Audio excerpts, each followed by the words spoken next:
selanjutnya kita bahas ke soal nomor 2, yaitu soal inventory. Nah, untuk soal inventory ini itu ada dua soal dengan metode yang berbeda. Nah, soal yang pertama itu mengenai gross profit method.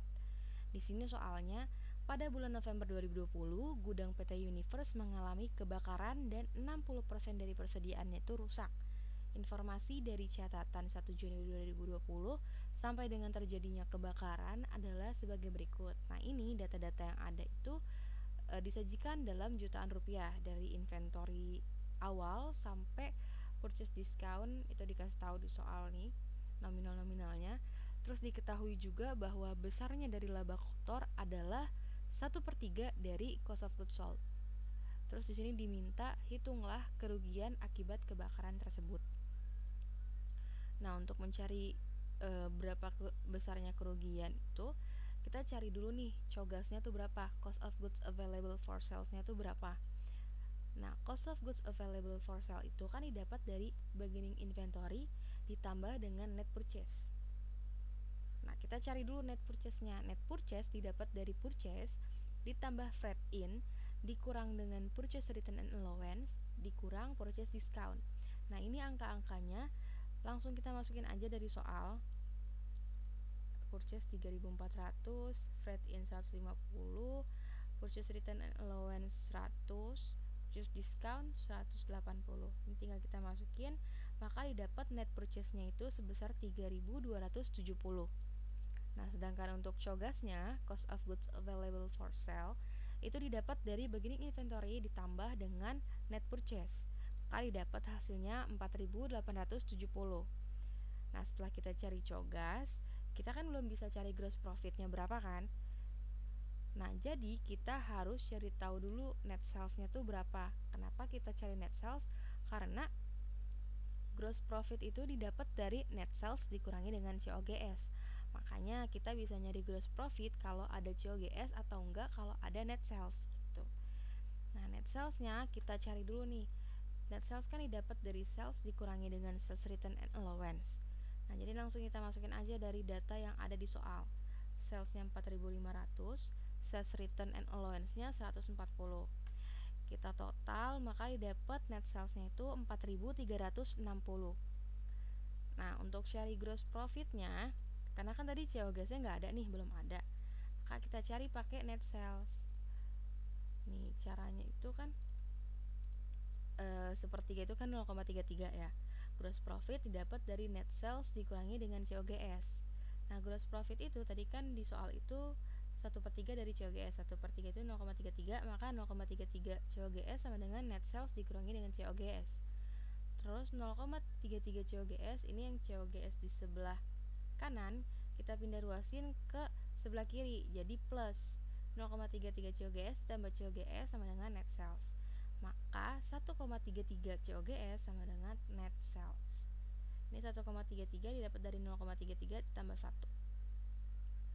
Nah, jadi untuk mencari gross profitnya itu kita cari dulu nih, sepertiga dikali 100% itu dapat 33,33% atau sama nih kayak ini 0,33. Nah, dari 0,33 kita cari penyebutnya dari yang tadi ini, yang 1,33. Kalau dijadiin persen maka 133,33% gitu. Jadi kita bagi dulu nih, dari 33,33% dibagi dengan 133,33%, didapat hasilnya 24,998%. Nah, kita buletin aja, jadi dapatnya 25%. Atau bisa juga 0,33 dibagi dengan 1,33. Tuh.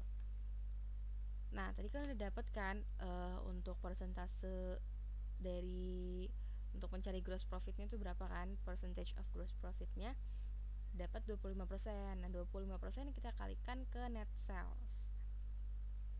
Net salesnya itu tadi kan 4.360. Nah, 4.360 kita kalikan 25%, didapat hasilnya 1.090. Nah, 1.090 ini harus kita keluarkan dulu dari net salesnya supaya kita mengetahui berapa sih besarnya COGS gitu. Jadi kita keluarin dulu dari 4.360, maka didapat hasilnya 3.270. Nah, ini adalah besarnya COGS. Nah, kebetulan besarnya COGS ini besarnya sama dengan net purchase. Tuh. Selanjutnya udah kita cari ini kan, udah kita dapat COGS-nya. Habis itu kita cari berapa besarnya perkiraan dari persediaan gitu yang ada, atau bahasa Inggrisnya approximately inventory. Nah, itu didapat dari uh, cost of goods available for sales dikurangi dengan cost of goods sold. Jadi 4.870 kita kurangi dengan 3.270, maka didapat perkiraannya itu sebesar 1.600. Nah, ini kan udah kita ketahui nih perkiraan dari persediaan itu adanya berapa, ini secara keseluruhannya perkiraannya. Nah, ini bisa aja langsung kita cari ke kerugian akibat kebakaran. Tadi kan di sini di soal dikasih tahu bahwa kerugiannya itu sebesar 60%. Ini yang rusak itu kan 60%. Bisa langsung kita cari 60% dikali dengan perkiraan persediaan yang 1.600. Maka didapat 960. Tapi biasanya dosen itu juga minta supaya kita tahu berapa sih yang nggak rusak gitu, yang undamaged goods berapa gitu. Nah, itu didapat dari 100% dikurangi dengan persentase persediaan yang rusak. Jadi 100% dikurangi dengan 60% itu kan 40%. Nah, 40% kita kalikan dengan perkiraan persediaannya yang 1.600. Maka didapat undamaged goods-nya 640. Sedangkan untuk kerugiannya atau fire loss inventory-nya sebesar 960. Gitu. Selanjutnya untuk soal yang kedua, soal inventory yang kedua itu menggunakan metode LCNRV, lower of cost or net realizable value. Sini soalnya data persediaan PT Figure pada 31 Desember 2019 adalah sebagai berikut. Sini ada table product, quantity, cost per unit, expected selling price, estimated cost to sell, sama ada estimated cost to complete. Untuk produk A, quantity 120, cost per unitnya 100, expected selling price 150, estimated cost to sell 10, estimated cost to complete 8, dan seterusnya. Lalu di sini diminta yang pertama, hitunglah jumlah persediaan yang dilaporkan jika menggunakan LCNRV method dengan pendekatan individual. Ini maksudnya dari setiap produk dihitung gitu LCNRV-nya berapa. Terus yang kedua, buatlah jurnal penyesuaian jika ada. Lalu yang ketiga, buatlah penyajian persediaan pada laporan keuangan. Nah, kita jawab dulu untuk yang A, yang jumlah persediaan yang dilaporkan.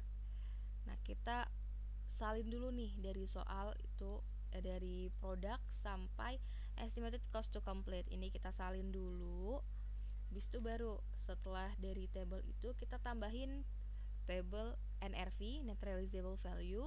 Terus kita tambahkan kolom total cost, tambahkan total net realizable value, tambahkan lower of cost or net realizable value, sama terakhir tambahin kolom difference atau diferensial.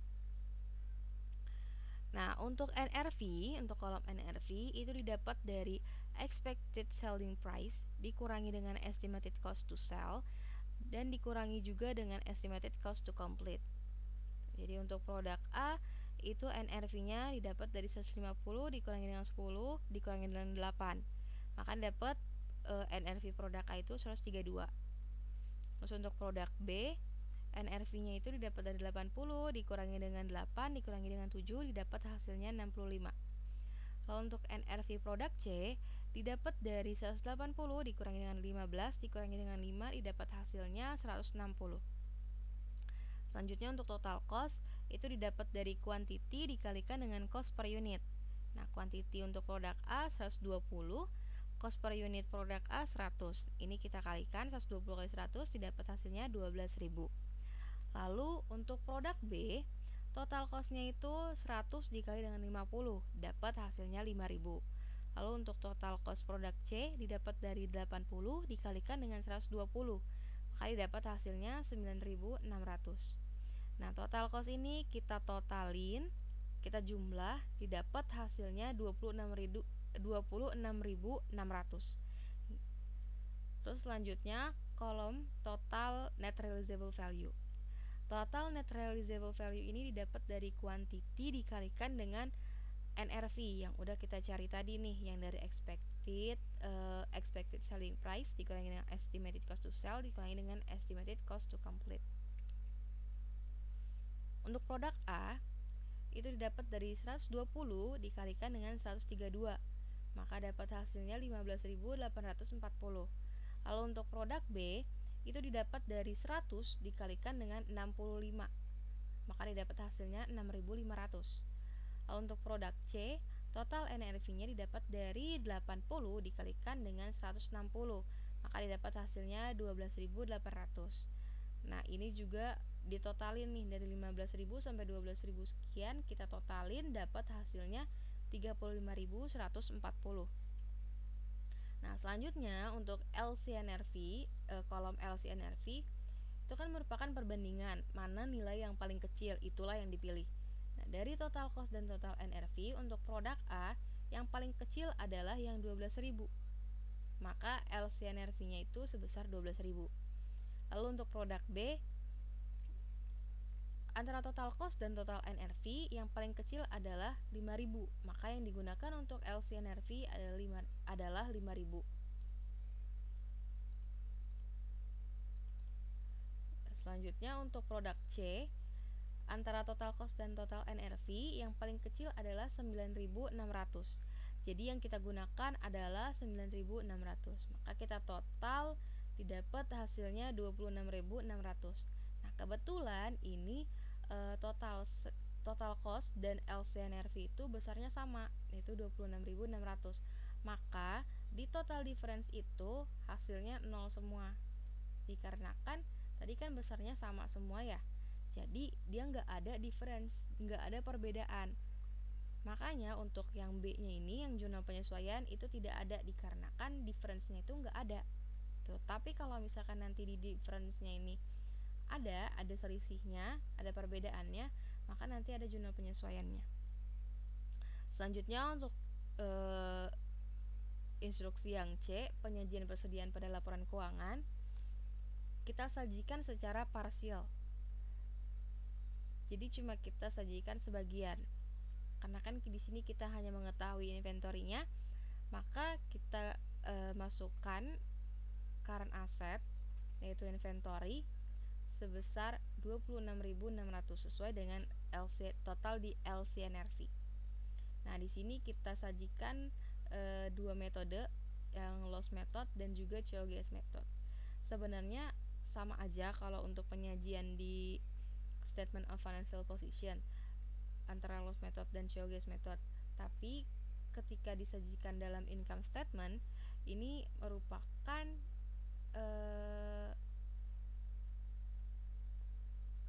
akun yang beda gitu. Jadi kalau untuk loss method nanti menggunakan akun loss due to this line of inventory to net realizable value. Sedangkan kalau COGS method nanti masuk ke cost of goods sold, ke COGS-nya. Oke, untuk soal inventory selesai. Terima kasih.